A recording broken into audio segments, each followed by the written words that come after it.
Good morning, good evening, good whatever time you're listening to this podcast. My name is James Alban and welcome to episode 37 of The Last Line. Thank you very much for joining me. In this episode, you'll hear my conversation with a friend of the show. He's been on once before already. Comedian, actor, writer, Alex Lowe. You'll know Alex, of course, probably most famously for his work as the characters Barry from Watford and Clinton Baptiste. We touch on both of those during the podcast itself. I'll leave a link in the description to the previous episode I did with Alex if you want to check that out. I recorded this early last year. This is another of the batch of podcasts that I've had sitting on my hard drive for the last year or so. So as with last week, I think it's pretty timeless. I don't think there's a huge amount that dates it, but a warning, we do start a conversation with pandemic related material, which obviously now feels like a long time ago. But do not fear, we move on from that very quickly. So without further ado, here is my conversation with Alex Lowe.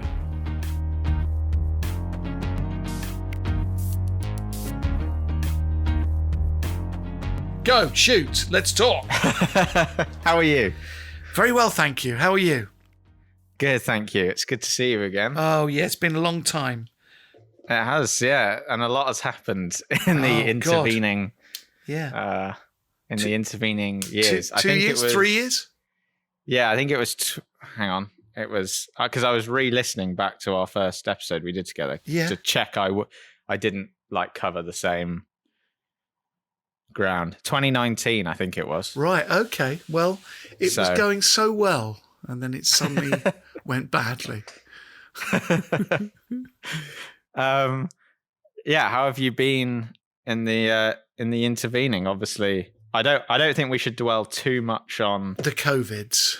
That's all because been covered. I think yeah, by now people are fed up of it all. But you managed to finally get the Clinton tour going. Yes, despite it being delayed. The Clinton tour was great. I'm looking at a poster now in my office that I had built from the spoils of my various tours, which is a lovely thing to come into from the house and go and, say hello to my various props of the morning like I'm going into work. I've got a poster up there of Clinton Baptiste in Stratospheric. I've got one down there from my original tour. And I was thinking to myself, it's so narcissistic because it would have been nice at Christmas if my family had said, why don't we get his posters framed? No one did, so I have done it myself. And I sit in here looking at pictures of myself, reliving my conquests, thinking, this is not the point of it. It's for other people to appreciate. No one gives a shit. It's all right. I was really buoyed. I suppose last time I saw you, maybe I was midway through the tour. I'm not entirely certain, or maybe I hadn't started. I don't know. I don't think you'd started. I think...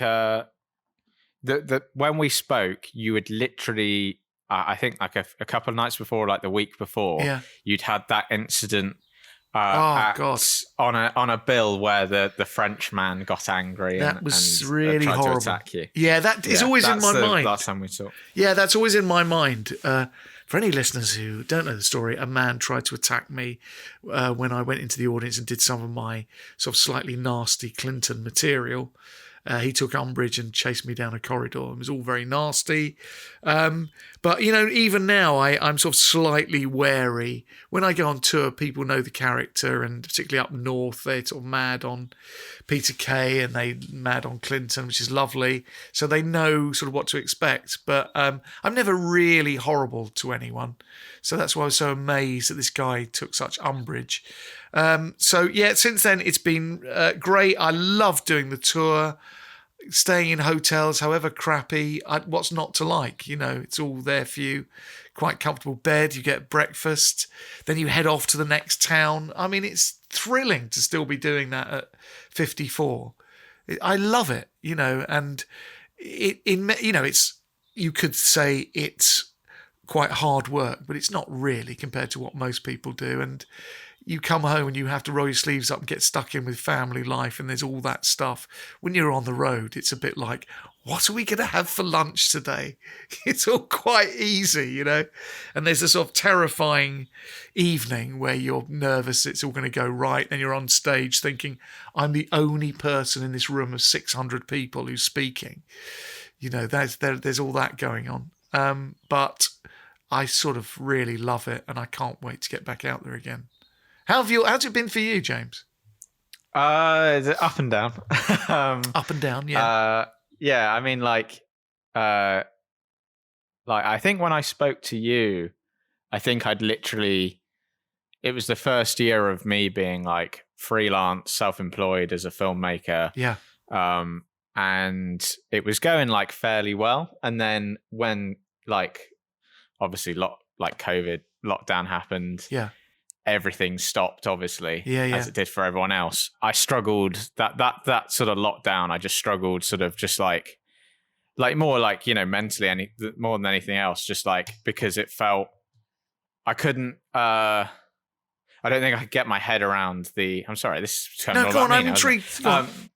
I couldn't get my head around. And you may have. I don't know. You may have experienced like a similar thing. Maybe like I couldn't.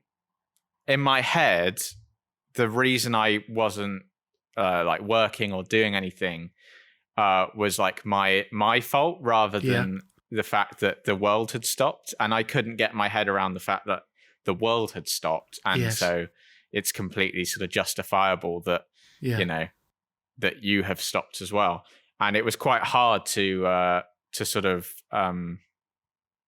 what's the word? Like rectify that in my head, if you see what I mean. Yeah. Well, I don't know whether we probably had this conversation before, and at the risk of boring myself, that kind of work ethic, it's something that I can't stop, and it's really boring for my wife. I can't leave a stone unturned to keep working. So if that is taken away from you, I do know what that feels like. It's very, very frustrating. And I do have this latent guilt the whole time that I'm not actually doing anything. And there's people, as I probably said last time, there's people of my age doing open heart surgery or, you know, reinventing the wheel or finding a cure for COVID or whatever. And there's me going, oh, you know, I'm not doing anything. So, I do know. I know exactly how that feels. It's one of those things as well, isn't it? Because you like you just said, like, especially during like the first, you know, big wave of the pandemic. Yeah. There we go. We've ended up talking about the pandemic, even though we weren't supposed to. We'll get off it in a minute. Yeah. Yeah, especially during the pandemic. It's like, oh yeah, but you know, those NHS workers or those you know, care home workers or whatever.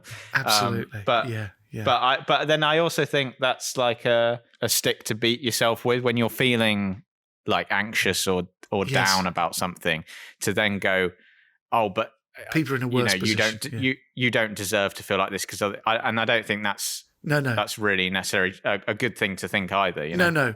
Well, I have to say that you know, there's a lot of talk about mental health, and I'm sure I'm at the risk of repeating what I said last time, but obviously we didn't have the pandemic then, so maybe I didn't say this, but there's all this bleating, this sounds awful, about mental health. Endless talk about mental health, which I was like, oh, fucking pull yourself together. I'm all right. Come on, just, you know, grow a pair.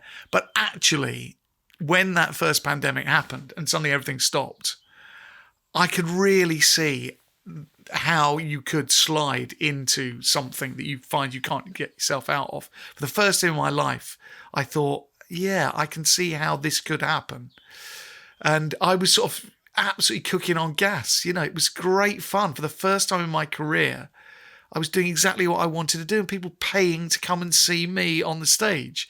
And it was like, of all the things, I didn't expect this, the whole thing to stop.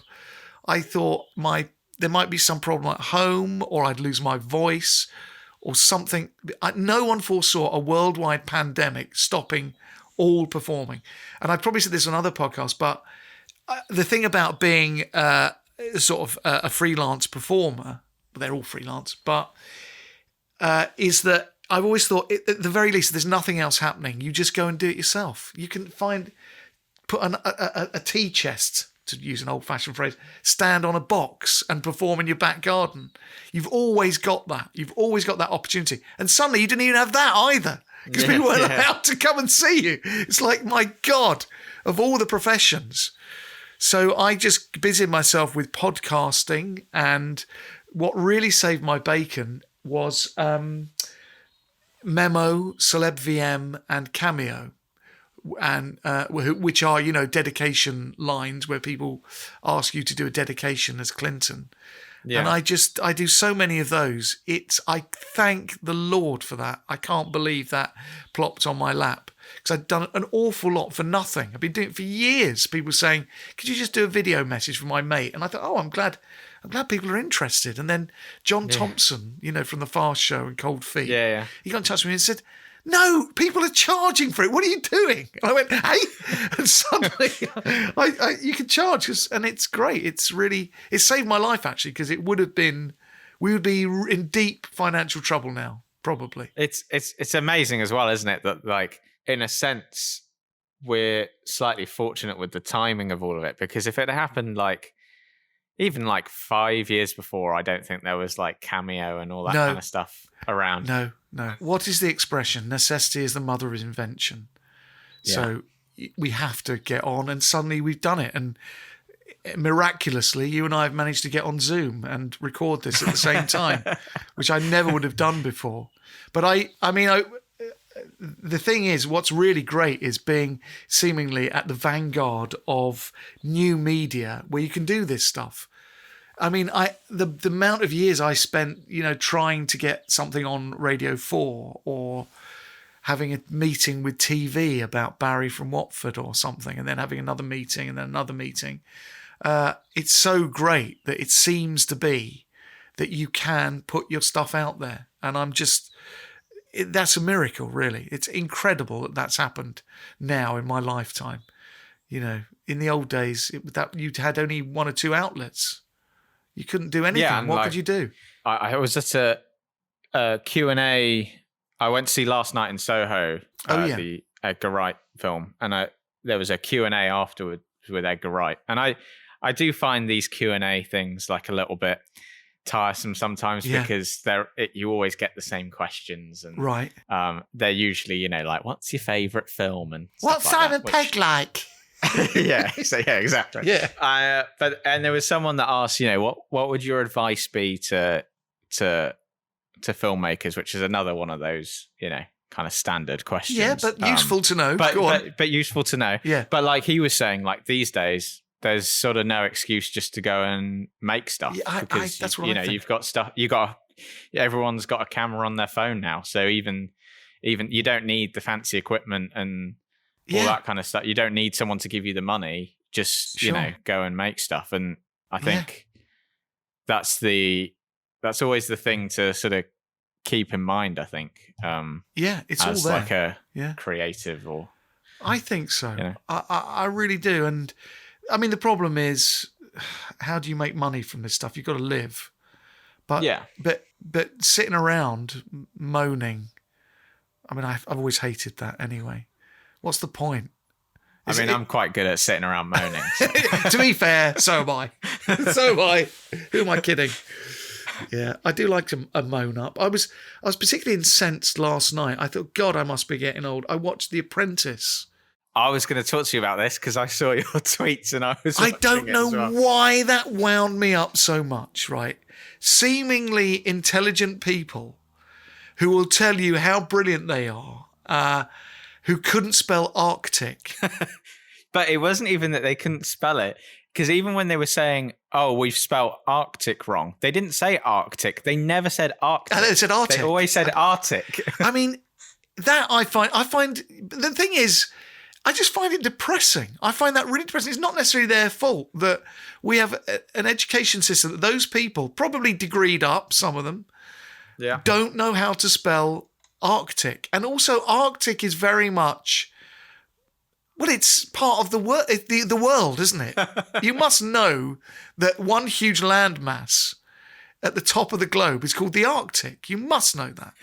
And then the geezer didn't know that there's no penguins in the Arctic. It's only in the Antarctic. It was complete, I just found it great. depressing. There's so many things like that depress me. I mean, even this is where people switch off in their droves. Even sort of grammar, your and apostrophe s. Yeah. People go, "Don't be such a pedant." Honestly, it kind of matters. It matters because then you'll get an email and you can't actually understand what's in the email because someone has forgotten to put a comma in, or it doesn't make sense. It's just wasting my time, and that's fine. But they'd have you believe that there's somehow some sort of god of intelligence or great reader of human nature or business or whatever. But you don't know how to spell Arctic. And what's more, you're going to try and pretend it went... their excuse last night, for anyone who's listening, they had to make a computer game and they spelt the name Arctic wrong. And none of them seemed to notice. I wouldn't mind. It was the name of their video game. The name of their video That's game. So they did a great display, a great presentation to some investors in video games at some fancy place in London. This thing called Arctic, which, of course, the first place just went, are you aware you've spelt that wrong? And then they tried to pretend that, it will say, look, what was the word? It's sort of it's a demo. A demo, and we're going to spell it right on the day. And none of this would matter if they just come at the start and the Apprentice was full of people going, look, I'm a bit shit at everything. You go, all right, what he does. But the front of the people. Thank you. That is it. That's the end of it. The thing is, you'll watch it next week. Do you know what? I haven't watched this series at all. Oh, okay, right. Okay. It was the first episode you watched. It's the first one I've watched of this episode. And the truth is, between you and me, that I went out and I had 5 pints of Guinness last night with the engineer at my voiceover place because I was really fed up. Something has happened in the last week and it's really upset me, which I can't go into. And I thought, do you know what? I really need to go and get pissed up, which was fantastic. And it absolutely did the trick. And I feel right as ninepence today. And so I thought I'd better sit up with my wife, even if it's watching The Apprentice, and pretend I'm not as pissed as I feel. So that's why I sat through The Apprentice. The Apprentice is one of those weird things. Like it's the kind of show that I'm like, I know I shouldn't be watching this, but I just can't. It's like watching a car crash in slow motion, isn't it? You just can't. You just can't not like. And yeah, it's just like it's one of those TV shows that you just like. I can't not watch that. But maybe, I feel a bit of a sense, as I said, about this guilt, that all these people are in business. And you and me, James, we don't do that, do we? We're arty-farty types. No. And so it's something really strangely enjoyable, certain schadenfreude, about these kind of people who I feel this guilt that somehow that's something I should have been involved with. And bear in mind, I was brought up with sort of Thatcher's Britain, which was all about this young enterprise and business being it all, and lunches for wimps, and this is business, and I wear a suit. And so it's something really nice to see. The stark reality is these people are utter morons. Well, yeah, especially because I went to private school, which is never usually a shock to people when I tell them. That's all right. That's the kind of, I guess, like life's, like, a job that you're sort of being pushed towards at those kind of schools, and it's all about you need to get to Oxford or Cambridge and go into business, which is nothing wrong with that, but yeah, it's almost like, and occasionally I'll see people that I went to school with on LinkedIn, and they'll be in those kind of jobs, and so like watching The Apprentice is a bit like what could have been, yeah. But maybe they're not going to be here shitting themselves about the fuel bills going up, and all the rest of it. Who's the idiot? Me. I sat back yesterday with Dan Skinner. We did an Angelos and Barry podcast all about Margaret had an accidental radiation overdose and grew 3 hands. And then I went on Britain's Got Talent with Lord Rees-Mogg, and his jokes were so shit that he got axed and I went solo. And so who's winning? It's not me making that shit up. It's those people who are earning a lot of money. So it's a tough one, isn't it?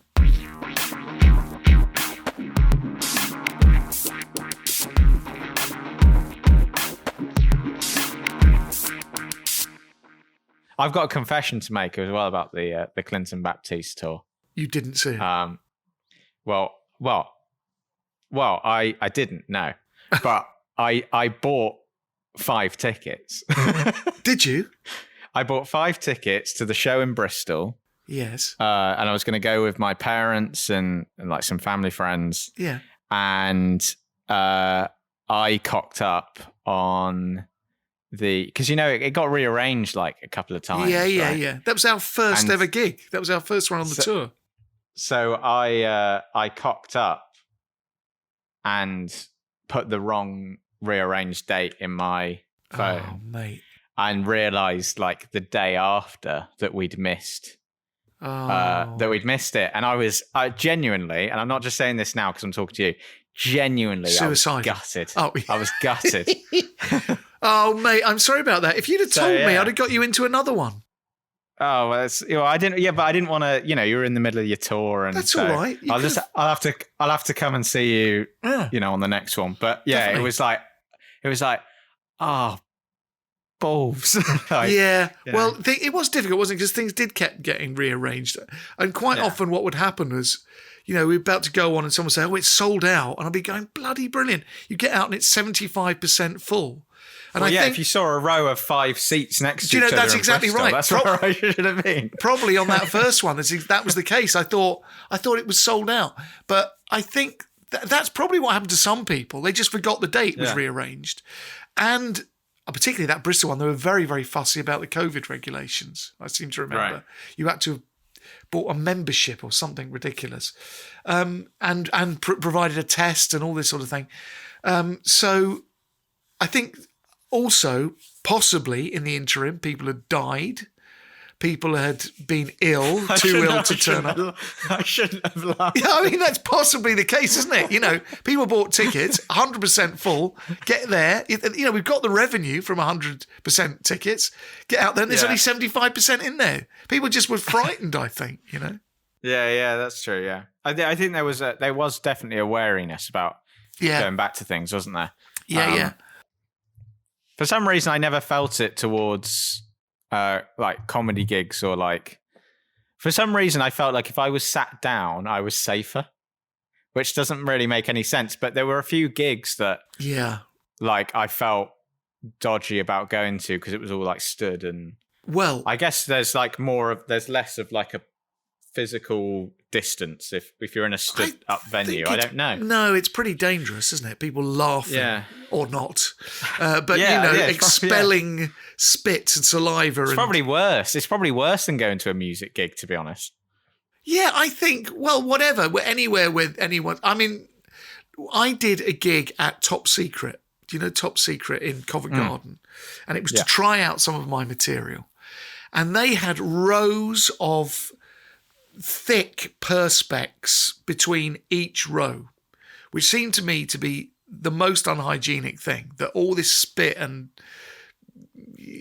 saliva and breath and condensation would hit this perspex and just sit there. And I did a gig there, which was, I turned up and I just thought, and I was desperate to try stuff out for the tour. The only way you can do it is stick your head in the lion's jaws and be brave enough to try it and think, no, that didn't work. Oh, that bit worked. Don't do that. Save that for next time. And I went to Top Secret and I thought, bloody hell, this is hard enough without this. I could have cried. I suddenly saw this perspex and thinking, I've got to go down the rows of people to speak to people in the audience. How the hell am I going to do that? I also had, which is here in this room somewhere, listeners can't see this, but I've got a sort of extendable boom mic that I was using to speak to people so that which I thought was kind of a funny gimmick to extend it out. But also, I think there's some people who may well genuinely have thought, I don't want to share a microphone with this guy. And I did Top Secret, and it was it was awful. I just hated the night. It was okay. The material went all right. But if you've got 2 seconds, I must tell you something that happened. This is my second nightmare gig thing that happened. Oh, go on. Yeah, we like a nightmare gig on this podcast. So I went to this gig at Top Secret. Now, Top Secret is wonderful. They do new material nights where I think members pay £1 to get in and non-members pay £3 to get in. It's something like that. It's great value. You get to see comedians trying out their stuff. Now, I am now 54 years of age. I was 53 at the time, and I just felt too old. The audience is so young. It's so bloody young. How old are you now, James? 26. Yeah, you're too old for it as well. So I kind of got on there and I thought, well, at the very least, I've got a sequin jumpsuit on. I look funny. I've got a big blonde wig. If nothing else, you'll get the fact that he is not a very good psychic. But I didn't foresee this coming, right? This is what happened. I do a thing where I'm sort of, what's your name? Oh yeah, what do you do? And it's, go into the audience, do that, all the tropes of being a clairvoyant medium. What's your name? I'm picking up, I've got someone here, it's your uncle. It's coming through very, very strongly, all that sort of stuff. And I said to this girl, what's your name, love? She sort of giggled. I said, no, what's your name? Come on. Thinking, come on, help me out. In between all these thick, all these horrible, thick rows of, plastic. And she said, she giggled, and I sort of made a joke. Oh, grief can do that too. She's overcome with grief. So what's your name? I said, either name will do. Either name, meaning first name or surname. And she went, just because I'm white, don't assume I've got 2 names, yeah? And I said, just because you're white, I'm assuming you've got 2 names. And I was so thrown. I don't even understand that. I don't understand it. But according to my wife as a school teacher, she said that is a thing she's heard a lot of. It's like faux outrage, and it's almost a sort of, just because I'm white, don't assume I can't be offended like ethnic minorities can be offended. And I just nearly gave up there and then. I thought, if you can't even ask someone's name now, that we've had it. But I think I was also slightly offended, thinking she's seen this old geezer turn up. She thinks, I'm not going to play ball with Grandad here. I'll ball him a googly. He won't understand what I'm saying. Do you think there's a perception? Do you think it's like necessarily a problem with like people taking too much offense, or do you think it's like a problem with the perception that like maybe younger audiences have with like an older, not saying you're older, but no, yeah, well, I am older, like an older white comedian? Do you think there's like a weird perception going on there that if you're an older and white comedian, then therefore you must be doing stuff that's outdated and offensive, even though that's not the case? Like, there's plenty. I think there's a bit of that, but really, I might even be overanalyzing it. And she panicked. She didn't want to speak to me and couldn't think of anything. Was trying to be funny, but it's so funny. The first thing she reached for was this idea of being offended. Like, that's part of the thing. That's part of going out and seeing comedy. But, look, honestly, this means straying into GB News territory. You're absolutely right. I don't, but it did. Yeah, but I think there's a difference between what we're talking about. Because, like, often you'll see people trying to defend, like, offensive comedy. And, they're defending, I won't name them now, but, like, your comedians that just do racist jokes, right? Yeah, and there's a difference between people taking offense quite rightly to someone who is just doing something racist. Yes. And someone going to a comedy gig and almost like seeking offense when maybe it's not there, I think there's a difference between those two things. I think she did, and but it was kind of, it really threw me, because I responded by going, when I turned up here, I thought, I'm a 53-year-old man. I thought, am I too old? Of all the things, being a clairvoyant, I didn't fucking see that coming about, And it was great, and it kind of got a laugh. But I meant it.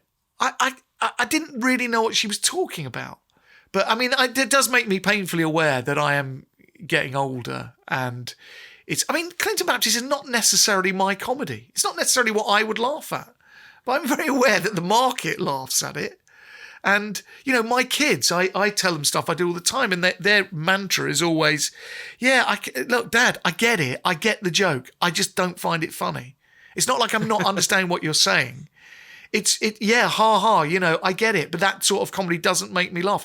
And they describe it as adult comedy. It's kind of, slightly more traditional and then they'll send me something on TikTok that is, at first, I think I've seen it before. It's like really sub Reeves and Mortimer surrealism. And actually before Reeves and Mortimer and before Monty Python, there was surrealism. It's nothing new. Yeah. But it's just not that great. And they're going, this is new and exciting. And I'm going, well, it's not really. And I know you think my stuff isn't new and exciting, but that is equally not new and exciting. So it's kind of complicated thing. But I don't mind getting older. Sod it. I don't really want to be with I think that's the thing, though, especially if you are... I wouldn't say that I know anywhere near as much as you do probably about comedy, but like, I think that is the thing. If you engage with comedy a lot, or you try and write comedy or whatever, I think you can see there are like forms of jokes. It's a bit like that. That old thing about films, there's only like 6 or 7 stories or something. And it's like, it's a bit like that with jokes, I think. Yeah. And, if you know them well enough, you can see it before it happens. And some of the more exciting times is where a comedian manages to disguise it and you don't see it coming. That's always fun. And just because you do see it coming doesn't mean it's still not funny. Yeah, but that's right. Barry Cryer, obviously, sadly, died. Yeah, I knew him. Was it last week? Yeah. And there's someone who would be considered old-fashioned, but he's not. Like, like the stuff he was still coming out with, like towards the end of his career, and he was doing stuff right up until the end of his life. He knew all the comedians. No, I was just going to echo what you're saying. He knew loads of new comedians. He had his finger on his pulse of what was going on. He wasn't just some old geezer going on about the glory days of music hall or something. No. He was absolutely had his finger on the pulse. And you're right. There probably are, I don't know, a certain amount of ways of telling a joke, doing a joke. And I always thought, I'm contradicting myself now, of course, but in a way. But, like when I got reviews for Clinton Baptiste, The Paranormalist Return, my first one, it was great, some lovely reviews. But there's one of them that said something like, old-fashioned comedy at its best. And I was amazed. Old-fashioned comedy? Well, I get up and I do a joke. I do jokes that have a beginning, a punchline, a non sequitur. We return to it later, a runner. There's a sort of story, narrative style joke. There's kind of quick jokes. There's puns. It has all that, but that's only what anyone else is doing. I don't know why that's old fashioned. Well, old fashioned, going back to the GB Newsers, old fashioned comedy to me sounds like I wouldn't call your stuff old-fashioned comedy. Good. Because old-fashioned comedy to me is what the GB Newsers complain isn't around anymore, which is just like racist stuff. That's like, can't we go back to the old days? That's all the jokes we can't tell anymore. That's what I think of. Yeah, honestly, my real taste is things like Harry Hill, who do sort of slightly surreal stuff. I might have said this last time. Slightly surreal stuff, but it has it sort of really points something up. It's so, for some reason, it's surreal not just for the sake of it. It sort of informs you about something. It sort of has its weird logic.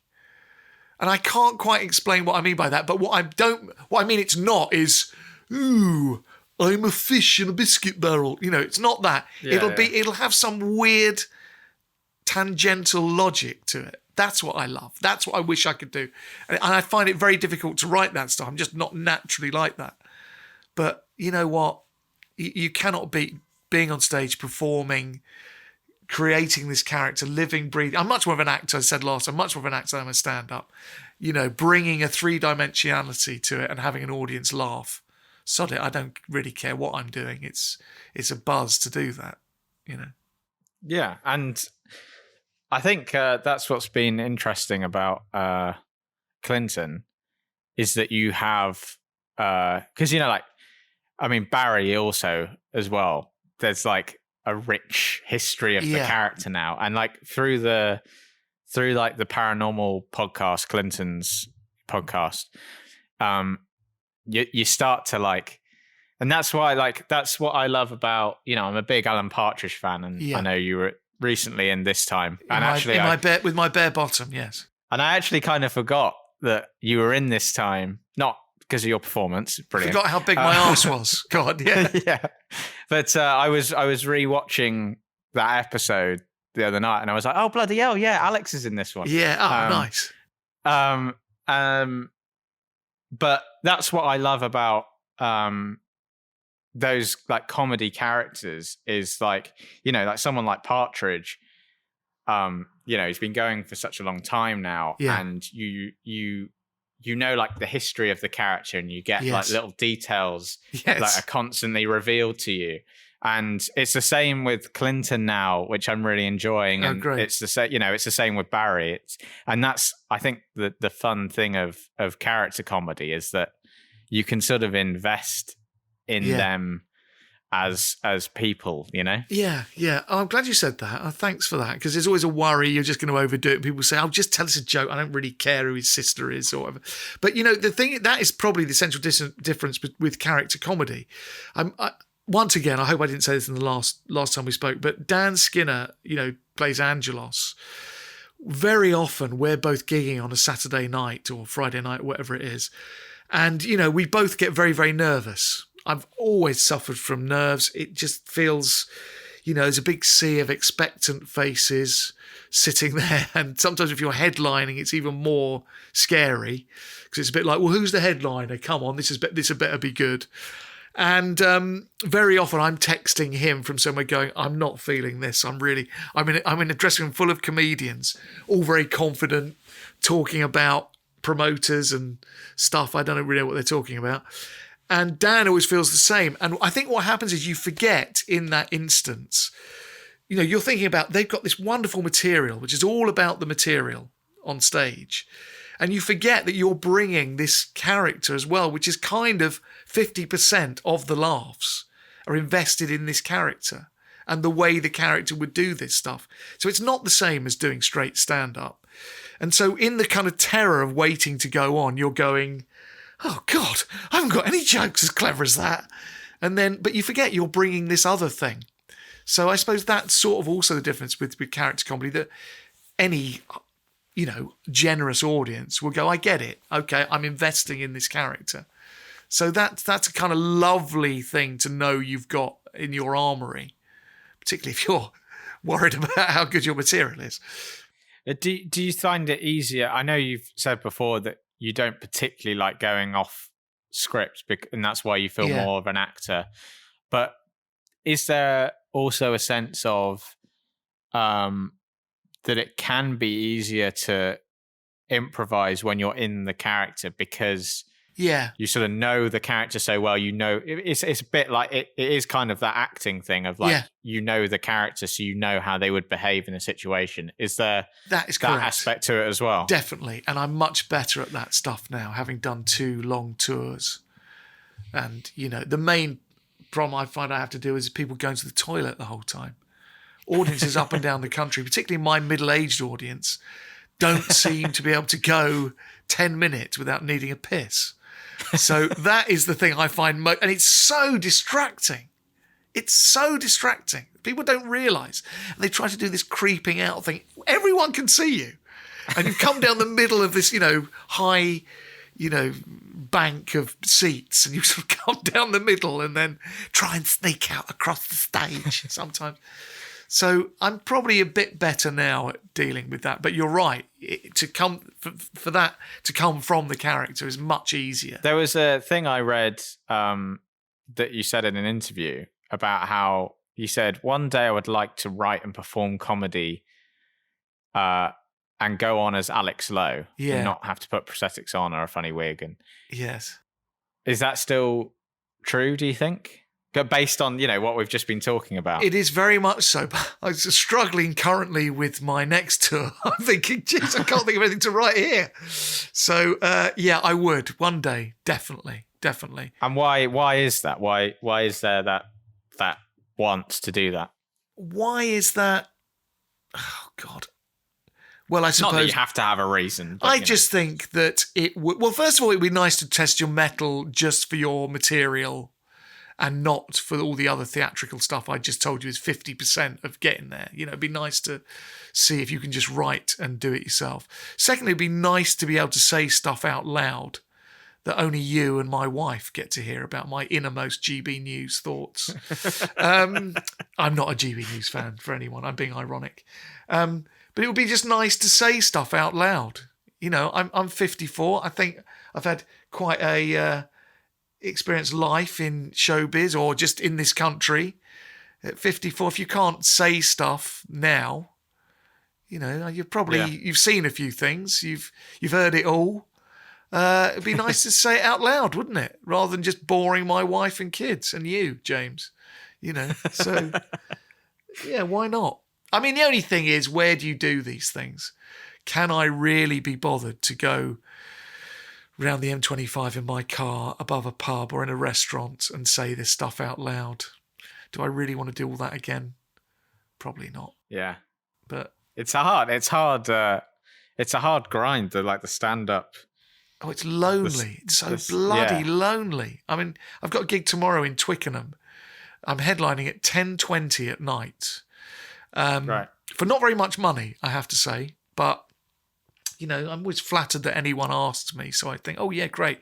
And it's a proper comedy night by a proper promoter and they have good comedians on. It's not just some in a school hall for some teacher benefit, charity thing or a rugby club. It's at a proper venue, comedy.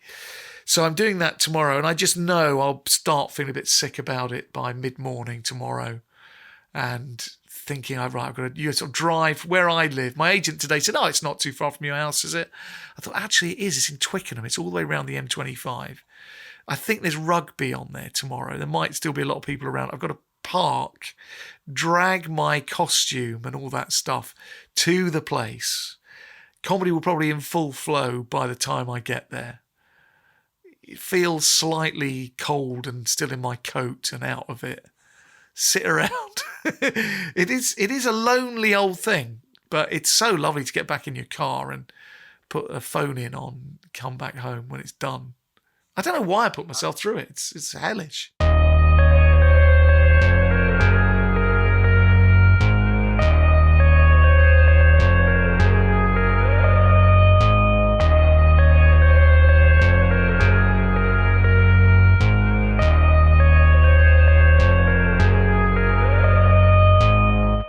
The thing we never talked about really the first time round is you do I think we touched on it, but you do greetings cards. I do, yeah. And I kind of wanted to I don't know if anyone else is going to be as fascinated by it as I am. But, right, okay.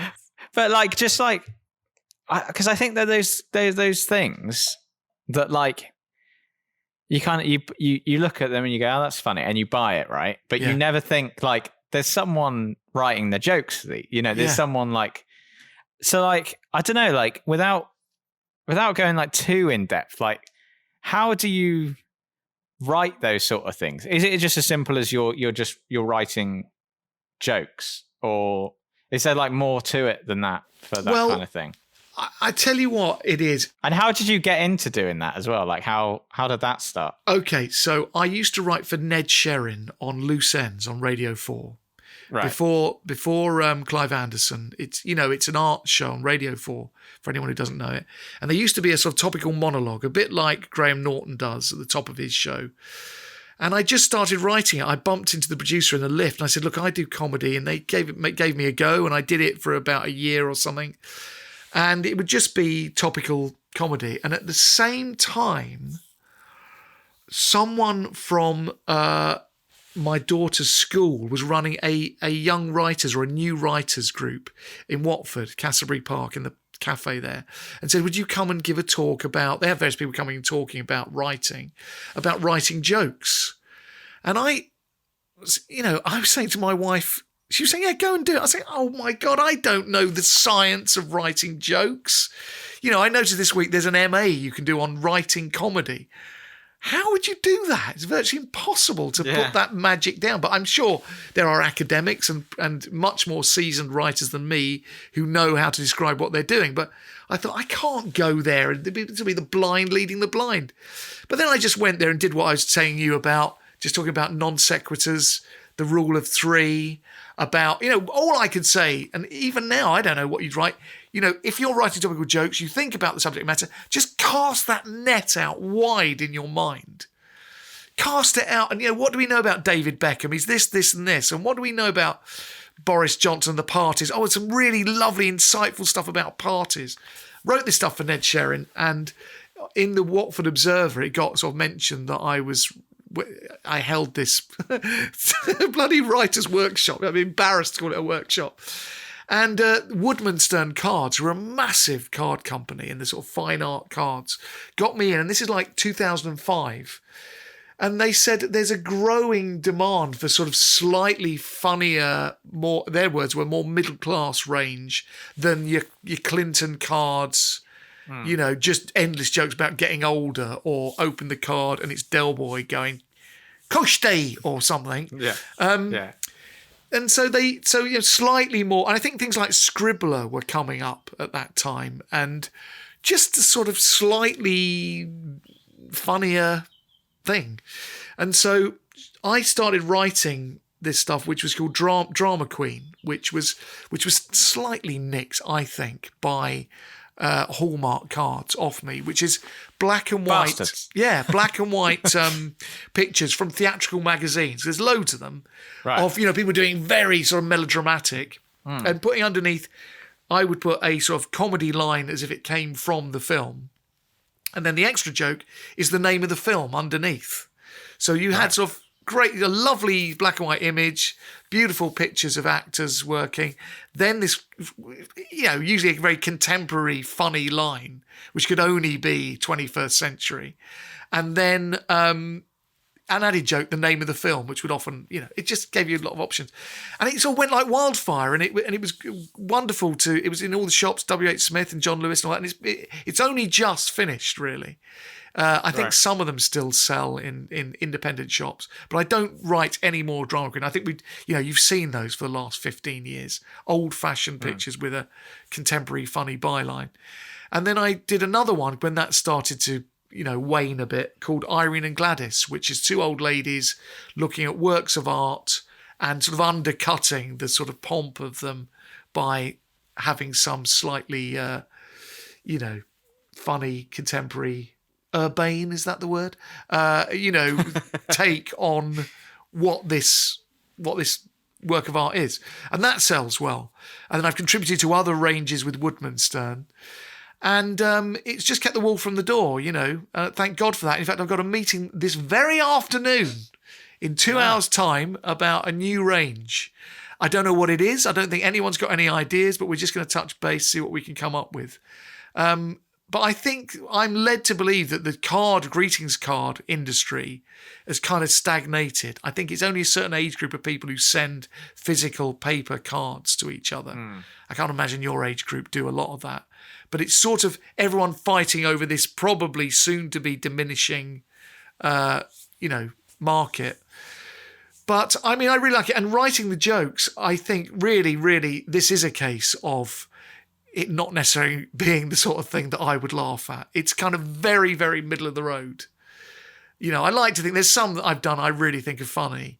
But quite often with writing, and it used to be the same with Heart. I used to write for Heart Breakfast. Your instinct to write the funniest thing you can think of is not necessarily what they need. So you need to think, well, the Great British public are not going to laugh at this fart joke, or they're going to think that's a little bit distasteful to say that about this woman's tits or whatever, whatever it is. I don't know. It might make me laugh, but this is not in John Lewis going to sell any cards. Yeah. So you have to think about that. And I always think it's a bit like the sort of humour that would happen round our Christmas table with my wider family. There were various people who were very funny in my family, but it was of a certain sort of safe ground. And I always think I tap into that sort of thing. So that's a rather long answer, but that's it, basically. I think that's interesting though, because I guess it's a bit like being like a really good session musician who can play. They have that. They're in a band normally and they play a certain genre, but they can also, if they need to, they can get called on to play jazz or whatever it is. Like maybe it's like a really good exercise for comedians to have to write different jokes for different tastes and different styles. Yeah. To like then help their own writing and like to explore different avenues and stuff that they don't even necessarily find funny themselves. I think that's quite interesting. That's right. And as I say, I used to have to do that for, Loose Ends, and I did it for Steve Wright's show, and I used to do Barry on there, and Christian O'Connell's show I used to write for, and Heart Breakfast, all slightly different. So, basically parameters being, how far can I push this? Is this too rude? But with particularly with Heart Breakfast, I mean, write the most anodyne, vanilla shite going. So I suppose you're right. It does kind of keep the old muscle working, but that didn't half blunt my comedy brain. That it really did. I thought, this is doing me no good. Making half a joke. I might have said this before as well. My friend Paul Putner, who used to be the Curious Orange in Lee and Herring years ago, he always calls it the fumes of comedy. Did I mention that last time? The fumes of comedy, where you see someone and they've written something, it's like, I can sort of see why that might be a joke, but no one's actually written the funny bit. That's what it used to be like with Heart Breakfast. There's half a pun there about Britney Spears or whatever. It's not that funny, but it sounds a bit like a joke, I suppose, a bit like that. But I think that sort of brings it round to what we were talking about earlier with someone like Barry Cryer, who he's someone that had that variety through his career of he wrote for so many different people and so many different shows, and there's like a real versatility to that. Yeah. And yeah. The fact that you can do all of that is, because not everyone could they? Like not everyone, some people could, even some like brilliant comedians only know how to write material for themselves, rather than write for. But you know what? Honestly, there's a lot of real comedians who see themselves as artists and they won't really compromise. And this is what I do. But, I'm just honestly suburban bloke, as I said, who should have been an accountant or something. And I've just the way I was brought up is like, well, there's an opportunity to earn some money writing. Just go and do it. And I don't particularly enjoy some of these things and probably would rather have been working on my own stuff. Maybe some people, they're not too fussed about that. I don't know. Maybe they've got a trust fund, or maybe they just refuse to do it for some sort of principle. But I've never been particularly principled. I'll do anything for a few quid. I've just had to. I've got a wife and kids and a dog and a mortgage. I've just never really been in a position to turn down any work. And I was always brought up with that thing. Well, seize the day because it might not come round again. I know I sound like GB News whenever I open my mouth like a middle-aged man, but that's the truth of it. That's just the way it was. My parents, I was always too worried about, getting back to the guilt thing. I was always too worried that my parents were going to say to me something like, but, someone's offered you a bit of writing work. What are you doing sitting at home at 2:45 in the afternoon, not doing anything? Bloody get down and try writing for Jamie Theakston. Get on with it,